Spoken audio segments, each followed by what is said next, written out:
నెల్లూరు జిల్లా మహిళా police station నూతన డీఎస్పీగా వేమారెడ్డి బాధ్యతలు చేపట్టారు. మహిళలు, బాలికల భద్రతకు అత్యంత ప్రాధాన్యం ఇస్తూ వారిపై జరిగే వేధింపులు, అఘాయిత్యాల నిర్మూలనే తన ప్రధాన లక్ష్యమని తెలిపారు. మైనర్ బాలికలపై లైంగిక వేధింపులు లేదా అసభ్య ప్రవర్తనకు పాల్పడే వారిపై కఠిన చర్యలు తీసుకుంటామని హెచ్చరించారు.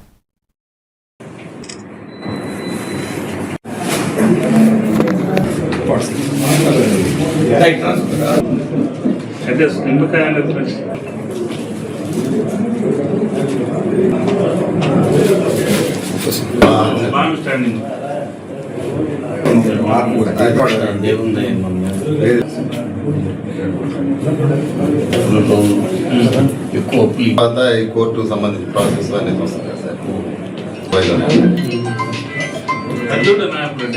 రాష్ట్ర డీజీపీ గారి ఆదేశాల మేరకు ఈరోజు నేను నెల్లూరు మహిళా పోలీసు ఎస్హెచ్ఓగా ఛార్జ్ తీసుకోవడం జరిగింది. ఈ జిల్లా ఎస్పీ శ్రీమతి అజితా వేజెండ్ల ఐపీఎస్ గారి ఆదేశాల మేరకు మహిళా పోలీస్ స్టేషన్లో వివాహితులు మరియు మహిళల యొక్క సమస్యలు పరిష్కరించబడతాయి.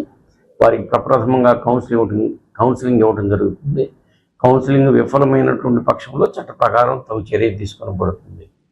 అంతేకాకుండా ఏదన్నా మహిళలకు అవసరమైతే సఖీ వన్ స్టాప్ సెంటర్ ఉంది, దాన్ని ఉపయోగించుకోవచ్చు.